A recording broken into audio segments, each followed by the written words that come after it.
Good evening, my people. This is your girl, Mashallah Gist TV.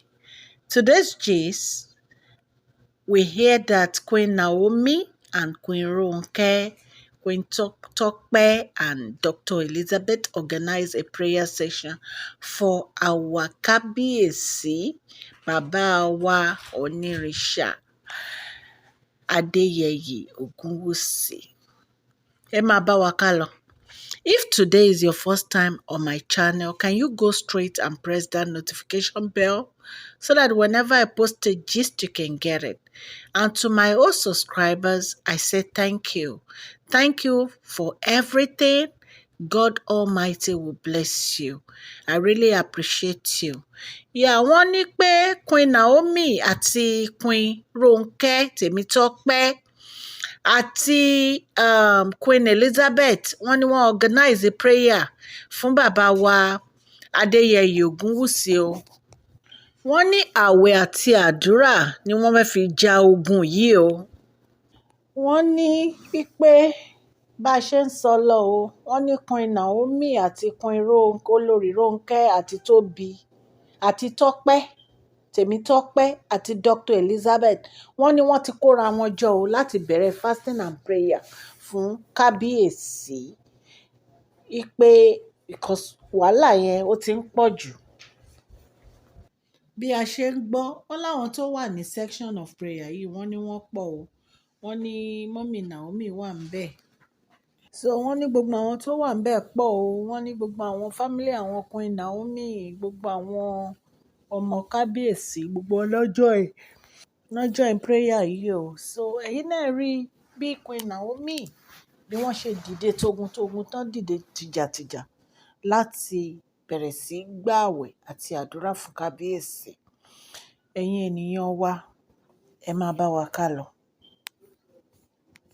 Wọ́n ní Queen Naomi wọ́n dìde wọ́n ní kí gbogbo wọn kọ́ má náwó àbùkù síra wọn, kọ́ má bára wọn jà.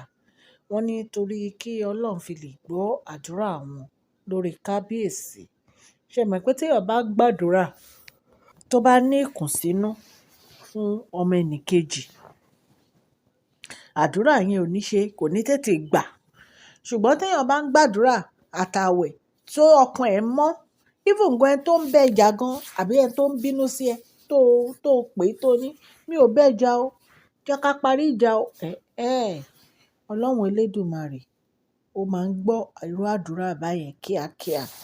So Queen Naomi advice wọn pé kí wọ́n jọ̀ọ́ kó má fi èèyàn kankan sínú lásìkò tí àwọn fẹ́ bẹ̀rẹ̀ ààwẹ̀ àti àdúrà yìí. Wọ́n ní Queen Naomi wọ́n sọ fún Kábíyèsí pé kò sí nǹkan tó máa ṣe Kábíyèsí, wípé Ọlọ́run Elédùmarè wà lórí ìtẹ́ rẹ̀, ọba tó dẹ̀ ń gbọ́ àdúrà ni, wípé ó máa gbọ́ àdúrà wọn. Wọ́n ní torí pé Ọlọ́run ló fún Kábíyèsí ní tadéníkáwò. Wọ́n nígbà tí Ọlọ́run dẹ̀ ti fún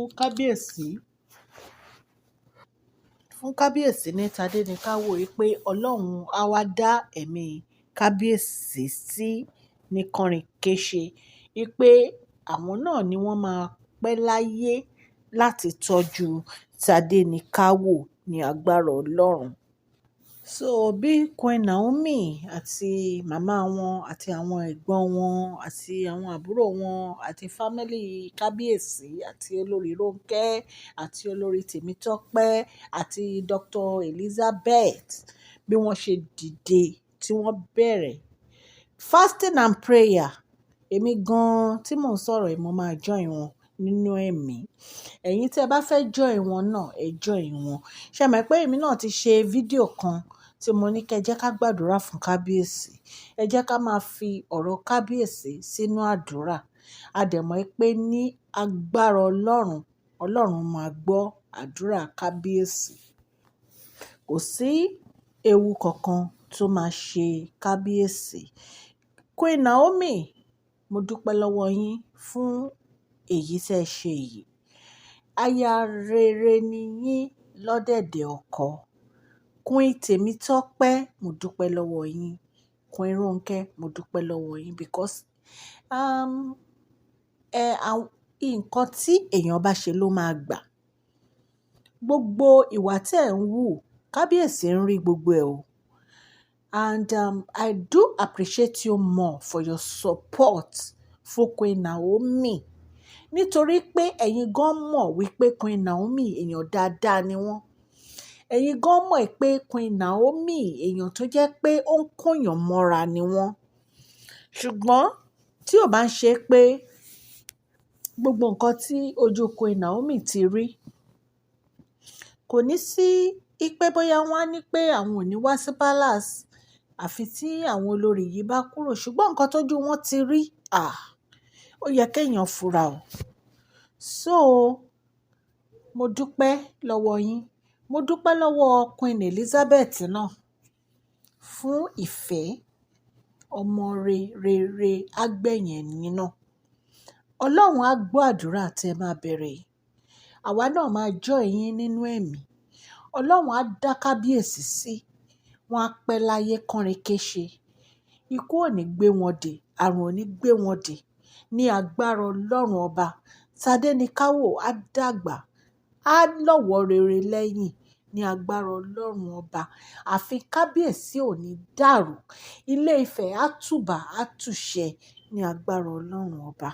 Ẹ bá ṣe ń gbàdúrà yìí, ẹ̀yin aráalé, ẹ máa jẹ́ káwa náà máa fi àdúrà ká máa fi jagun fún Kábíyèsí. Ọlọ́run á dẹ̀ gbọ́ àdúrà wa. Èmi ọmọ yín ni o, Mashola Gist TV. Ẹ mọ̀ pé kò sígbà tí mi kì í gbàdúrà fún yín. Ẹ̀yin aráalé, àwa fẹ́ lọ sùn. Bí a ṣe ń sùn, a ní tójú oorun dójú ikú o. A ní ti ipò àlá dé ipò àìsàn o. Ọlọ́run Elédùmarè á jẹ́ ká jí láyọ̀, ká sùn láyọ̀. Èmi ọmọ yín ni o.